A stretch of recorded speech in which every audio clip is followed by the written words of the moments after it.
Hello, everyone. Um, my name is KG Purushothaman. I'm a partner with KPMG in India. I head the telco industry vertical for KPMG, and we have a very interesting fireside session today. I've been joined by two distinguished guests. Without much ado, I would like to invite Mr.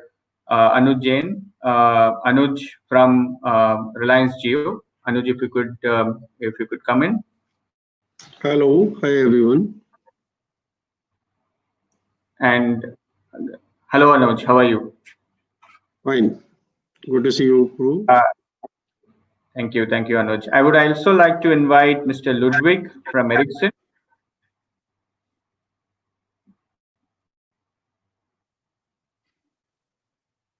Hi, Ludwig. How are you? Ludwig, I think you're on mute. Don't we do that always these days? Yeah. Yeah. Thank you. Yeah, I'm great. Good to be here. Thank you, Puru. Thank you very much. This is a fireside session, and we'll focus on some of the very important issues that are impacting telcos, and one of the main opportunities and rather than challenges is on telco cloud, and how telcos are not only transforming themselves as a user of cloud, but also as a frontier for network transformation and digital transformation of their end customers. And with that objective in mind,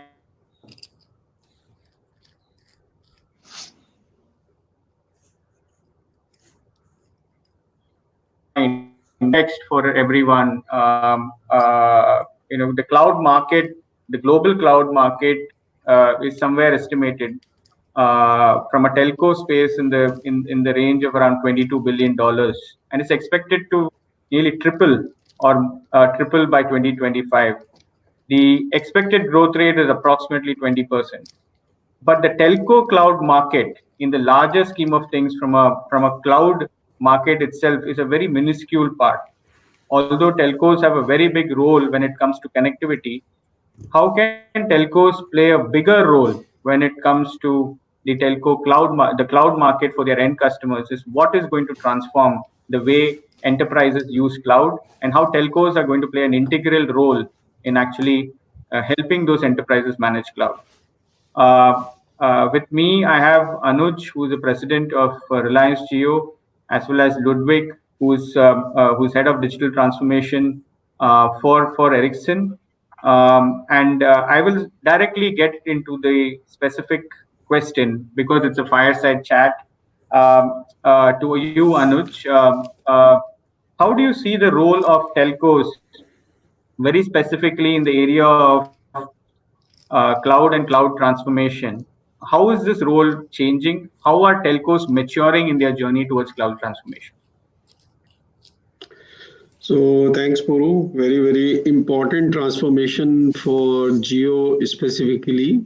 And I think this session is well timed because this is the year when our entire network cloudification is happening. 5G is one of the force to do that thing because most of the programmability, if we have to achieve in the network, we have to make most of the things as controller based network so we can perform the programmability. In addition to the 5G, the existing 4G migration to telco cloud is critical. And telco cloud is not just that you virtualize the software, it is enabling the containerized or cloud native functions. So rather than the physical network functions, we go to containerized functions as much as possible because the space power of BNF and CNF is very different. If you can run 10 Gbps of traffic in a server with the virtualized network function, you can easily achieve 20 Gbps of traffic from containerized function. There is a significant improvement with respect to the capex as well as opex because that many less servers will come. So we are on the path of achieving 100% cloudification of our network in less than 24 months now. And this will include both 4G and 5G network. This is one aspect of it. The second aspect, which is extremely crucial, you touched, is the enterprise side migration. Now, a lot of enterprise who is having their own on-prem data center, they are moving towards cloud for two reasons. One, when they move to the data center like Jio data center or any data center in the country, they get a very, very effective connectivity for all their customers. All their expenses overall goes low. So Jio is extremely working in extreme sense. I would say they are working with the different markets, different vertical markets of enterprise, whether it is healthcare, whether it is manufacturing, whether it is education. We are enabling even the cloud platform in Jio for these verticals. So you don't need the telco cloud is not just captive need. What I want to say, Puru, to your statement is that in my journey in last 25 years, when you are solving the problem for the end customer of the enterprise, that is where he has the least resistance part to switch. So enabling a telco health cloud, enabling a telco manufacturing cloud, enabling a telco education cloud, they are also part of telco cloud strategy, not just running the network function or OSS BSS function alone. This is my submission. Thank you, Anuj. I think you covered a very important topic about how enterprises actually view this entire journey. And Ludwig, I'd like to come to you. Ericsson has played a very important role when it comes to creating cloud native network and containerization, similar to what Anuj has actually mentioned. And that has actually also helped in faster deployment of 4G and 5G in various geographies. Can you share any learnings that you might have? Because as Anuj said, this might actually improve or reduce the TCO for the end customers, and that's the end objective with a higher value. So can you share some experiences or learnings that you might have? I think Anuj touched upon very important points of this transformation that's happening, and it's really super exciting. The amount of transformation that's happening in telco is by far more than I've ever seen, and the virtualization of the network is really that first step. And we were in Ericsson very early in cloudifying our whole complete portfolio. So the portfolio that I'm responsible for was already fully virtualized back in 2013, 2014, and we've rolled that out across the world. And India is really no laggard there. As Anuj mentioned, this is happening in big scale, and this is something that we've been part of. And what is really exciting about that is that the virtualization is really this first step to go to the second step, which is the containerization of the network. And also here we were very early in containerizing our complete 5G portfolio. In fact, it's not only the 5G portfolio, it's 5G and the previous Gs that is virtualized. And considering that we were very early on, it meant that we started to deploy this already years back in some of the biggest operators in the world. We started in US with Verizon. They were the first with a containerized network. Now we have it in Telstra and many others. And this is super exciting for us in India. And with Reliance Jio, you're on the cusp as all of India is towards 5G. So this is really exciting times. And it lowers the amount of infrastructure needed. That's really great. But the real cool benefit is two additional things, in my view. One is that it provides for the OpEx efficiency in terms of in-service software upgrades. So, we only have a limited amount of maintenance windows that, can be offered to do these updates and upgrades. But with a fully containerized deployment, it means that you can do these updates and upgrades in live operation. this is really, really cool because it reduces the amount of infrastructure in terms of not only infrastructure of equipment, but also infrastructure in terms of people to operate these networks, which is great benefit. The second one is we offer what we call a software pipeline. So that means that we can very quickly drop software releases directly from our development straight into the customer's network. So it means that if there is a need for either a simpler thing like a fix or a feature or something larger, we can work together with our customers and we can also deploy that into this live operation, which is something that we call CI/CD or a closed loop operation. Great. Ludwig, I think it is, I like to pick up from the last part that you covered around how effectively you can develop and implement software upgrades. But, the play that telcos are currently having is beyond just your own network deployment. Anuj, I'd like to just understand your thoughts on how is the play of a telco expanding from traditional use of cloud for just transferring infrastructure to a SaaS or a PaaS kind of a play, and now with blockchain coming into BaaS kind of a play, blockchain as a service also. What do you think that the SaaS market is expected to increase at the rate of 20-22% globally, and we don't see that very different in India. So when it comes to specifically the areas of play or the field of play, what is the specific thing that you might be seeing in this space, and how are telcos actually evolving in this area?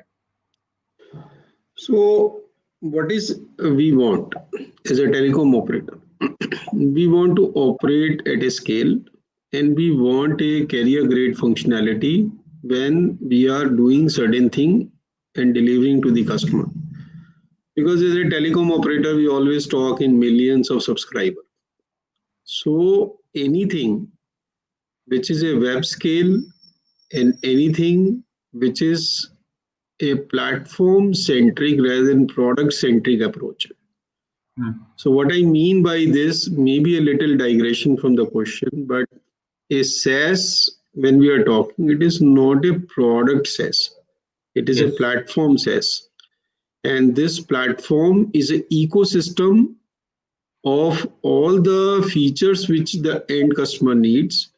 So you can onboard him in matter of minutes rather than matter of months.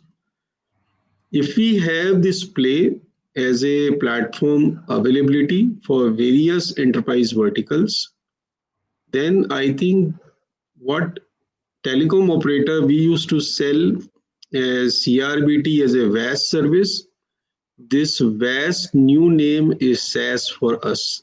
That is how the opportunity is, and there are many reasons behind it.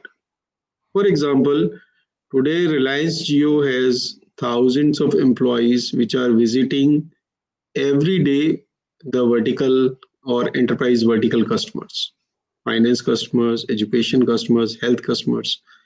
But we are selling them a traditional data connectivity service, voice and the internet, IP, MPLS, L2 VPN, L3 VPN, and so on. And we are adding every day. What Jio we did differently, we never thought that we are a telco company. We always thought we are a platform company. So how can I solve the problem of a restaurant, or how can I solve a problem of a manufacturing plant where all his software needs are serviced as a SaaS, and he has a perfect connectivity with the cloud, and he has all the required devices available at his cost from an end user device perspective. Now, the last point I would have behind the type of networking, there is a new type of network which will evolve very quickly now. And we are seeing it is evolving, and 5G is making it much more ready for us. If you want ultra low latency, if you want a private signaling network for railway, that is where we will deploy the private networks instead of public networks. That is another role which is going to happen for telecom operators. So when we walk to a office of a vertical enterprise office, and we are going to discuss with him the private networks, and we are going to discuss with him private vertical SaaS solution and vertical private network. I think these are the two things which is the transformation going to happen for all of us. That's all from my side. Thank you, Anuj. My last question to Ludwig will be, we spoke about the telco's role and how that is changing. From your perspective, the role that telcos will have in interacting with the end point of the customers or the edge, and the computational element that actually comes into it is very important, because telcos traditionally have been playing only on the connectivity layer, but then the entire ecosystem actually has various other components to it. So how do you see that evolving, and how do you see a bigger role of Industry 4.0 as well as edge computing to play a different role in the whole process? Yeah, super relevant. I really like how Anuj, you talk about the platform, that you consider Jio as a platform company, because that is really how I see it as well. With 5G, we're creating a network platform that we can then utilize for all these different industries, and that's maybe the big change in 5G, that it opens up not only for low latency and great experience for the mobile broadband customers, but it opens up enormous possibilities for industry transformation. And this is, as you mentioned, Puru, you mentioned this is Industry 4.0, and we're working with so many verticals around the world in deploying these type of industry solutions. Whether it's private network or it's a larger ecosystem corporation, and I think it's particularly the larger ecosystem corporation which is the important one to consider, because to develop all the applications that are needed for these different verticals, it's hard to do that in detail. So we need to engage with application providers, and we need to also look at possibilities to extend the networks to the edge and engage this developer community. And we see a possibility of combination of private networks as well as public networks with the hyperscale giants to create great possibilities of combinations. And you've probably started to see some press releases from Ericsson in terms of cooperation with hyperscalers. And I think this is something that we're going to continue to see a lot. So where the operator is the platform, and then engaging with the public cloud to engage the application developer community and to address all of these verticals that Anuj mentioned. Sure. Thanks. One last question to Anuj. Can you plus one expectation that you might have with not only OEMs, partners, and the other players in the ecosystem to support platform players like Jio in this whole transformation journey? One expectation that you might have. So I think, like Ludwig said very, very accurately, that if we are a platform, I think very nicely term coined as Industry 4.0. Yes. If you are Industry 4.0, whether it includes private network, it includes vertical integration by SaaS, it includes the edge computing to deliver that experience, this is Industry 4.0. And what is the need we have as a Jio, as a platform? How the OEM suppliers, including Ericsson, we can achieve this Industry 4.0, because customer needs it. It is a need of the hour. So question is that what solutions, should we just talk radio? Should we just talk the 5G core? Or should we also talk from the OEM suppliers all the applications and all the various Industry 4.0 sort of a, you can say there are multiple moving parts, but all these moving parts have to be integrated. So SI work is also going to be a key for me. Sure. Yeah.